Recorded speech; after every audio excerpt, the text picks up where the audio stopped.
Derivation of gas laws from kinetic gas equation part 2। हम पिछले lecture में जो एक मूल समीकरण है P V is equal to 1/3 mn(v²), जिसमें आदर्श गैसों के समस्त नियमों की हम व्याख्या कर सकते हैं, उसमें हम पहले बॉयल का नियम और चार्ल्स का नियम कर चुके हैं। आज हम दूसरा नियम इसमें इसकी व्याख्या करेंगे, एवोगैड्रो का नियम और डेल्टन का आंशिक दाब का नियम इसमें हम स्टडी करेंगे। तो पहले हम देखते हैं एवोगैड्रो का नियम किस प्रकार से हम इसकी व्याख्या कर सकते हैं। हम ये माने कि अगर दो गैसें हैं 1 and 2, okay, they are two gases 1 and 2, जिसमें दाब P और आयतन V की समान परिस्थितियों में दोनों गैसों के लिए अणुगति समीकरण को हम निम्न प्रकार से लिख सकते हैं, यानी उनका P और V तो दोनों का कांस्टेंट है, लेकिन बाकी जो चीज़ें हैं वो डिफरेंट हैं, यानी मास डिफरेंट है, नंबर ऑफ मोल्स डिफरेंट हैं और उसकी जो वेलोसिटी है वो V डिफरेंट है। तो हम इन दोनों गैसों के लिए, पहली गैस के लिए हम कंसिडर करते हैं, तो ये हो जाएगा PV is equal to 1/3 m1 n1 v1 का होल स्क्वायर। एंड दूसरा इक्वेशन हमारा हो जाएगा दूसरी गैस के लिए, यानी PV it is equal to 1/3 m2 n2 v2 का होल स्क्वायर। अब क्योंकि दोनों एक कांस्टेंट के बराबर हैं, यानी PV के बराबर हैं, तो हम पहले इक्वेशन और दोनों इक्वेशन को इक्वेट कर देंगे, यानी बराबर कर देंगे। तो हमारा समीकरण जो आ जाएगा वो आएगा 1/3 m1 n1 v1 का whole square equal to 1/3 m2 n2 v2 का होल स्क्वायर। यदि दोनों गैसों का ताप समान होगा तो उनकी गतिज ऊर्जा भी समान होगी। ये हम देख चुके हैं कि यदि टेम्परेचर पर जो है kinetic energy is equal to absolute temperature, तो काइनेटिक एनर्जी दोनों की समान होगी।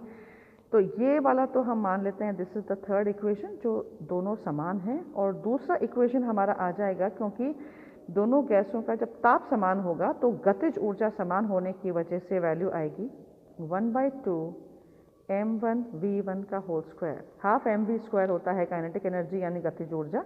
तो पहले वाली गैस के लिए हो जाएगी हाफ m1 v1 का होल स्क्वायर, और ये बराबर होगी हाफ m2 v2 का होल स्क्वायर। ये हो गया हमारा चौथा समीकरण। अगर हम इस तीसरे समीकरण को चौथे समीकरण से भाग दें, यानी we divide the first equation, this first one, यानी थर्ड इक्वेशन जो है हमारा, और उसको हम फोर्थ से डिवाइड कर दें। तो लेट अस सी, इसको हमने डिवाइड कर देते हैं यहाँ पर, राइट। तो जो हमारी वैल्यूज़ आ जाएंगी यहाँ पे m1 cancels, right, v1 and v1 यानी v1 स्क्वायर ये कैंसिल, यहाँ पर भी m2 कैंसिल, v2 का होल स्क्वायर और v2 का होल स्क्वायर कैंसिल, राइट। तो we have the values important here, क्योंकि ये दोनों आपस में समान है, तो यहाँ पर ये दोनों कैंसिल हो जाएंगी। इसी प्रकार से हाफ और हाफ भी कैंसिल हो जाएगा, राइट।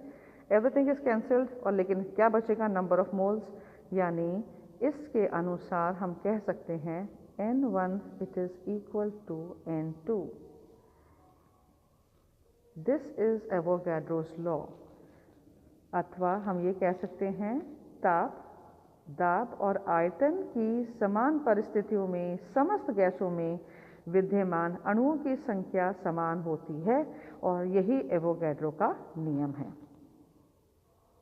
अब हम आते हैं दूसरे नियम पर, जिसे हम कहते हैं Dalton's law of partial pressure और डेल्टन का आंशिक दाब नियम। माना कि एक काइनेटिक एनर्जी K1, K2 और K3 गतिज ऊर्जा वाली विभिन्न गैसेस हैं और उनका हमने मिश्रण लिया। आई एम रिपीटिंग कि अगर हम बहुत गतिज ऊर्जाओं वाली विभिन्न गैसों का एक मिश्रण हम लेते हैं और गतिज समीकरण के अनुसार जो मिश्रण की कुल गतिज ऊर्जा होगी वो बराबर होगी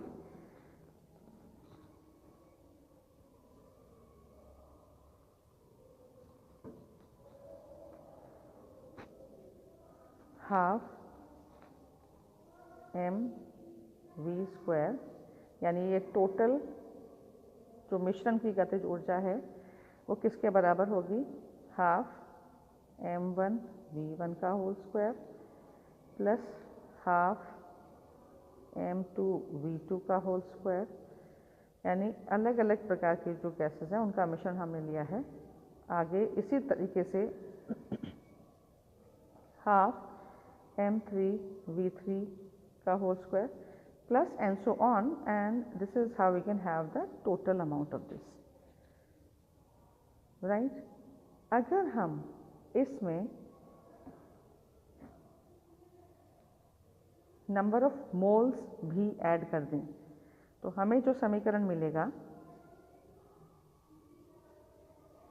वो होगा, हम दोनों साइड में नंबर ऑफ मोल्स ऐड कर देते हैं तो हमें मिलेगा half mnv², it is equal to half m1 n1 v1 का होल स्क्वायर। ये number of moles for first gas है n1 plus half m2 n2 v2 का होल स्क्वायर। यहाँ n2 नंबर ऑफ मोल्स हैं दूसरे गैस के, और इसी तरीके से third gas and fourth gas इसी तरीके से हो जाएगा।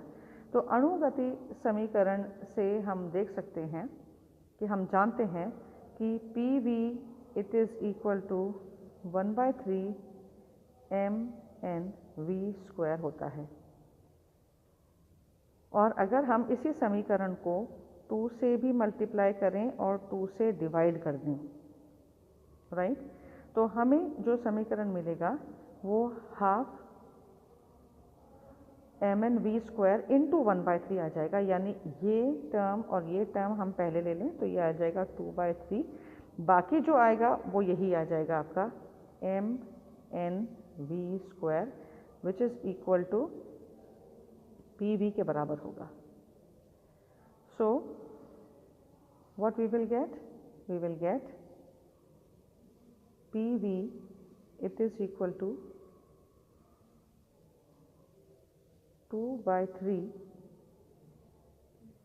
Half mnv²। अगर हम इस टर्म को लेफ्ट हैंड साइड में ले जाएं तो ये हो जाएगा 3/2 PV which is equal to half mnv²।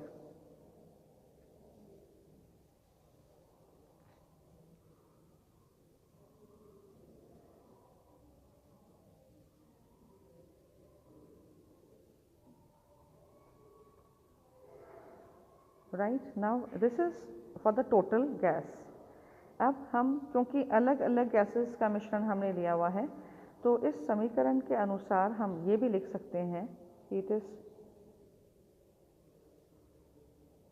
3/2 PV it is equal to 3/2 P1V, क्योंकि सबके अलग अलग प्रेशर्स हैं, plus 3/2 P2V plus 3/2 P3V and so on.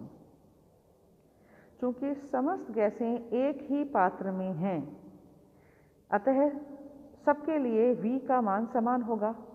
It is very simple. हमने यहाँ पर भी V क्यों लिया है, यहाँ पर भी V क्यों लिया है, यहाँ पर V क्यों लिया है, क्योंकि जो सभी गैसें हैं, गैस क्या है कि जो आयतन जिस पात्र में वो रखी जाती हैं उसी को घेर लेती हैं, तो उनके लिए वॉल्यूम वही होगी।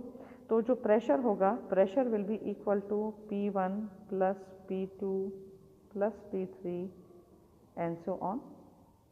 और यही डेल्टन का आंशिक दाब का नियम है, यानी जो टोटल प्रेशर होगा वो सभी गैसों के प्रेशर के टोटल सम के बराबर होगा।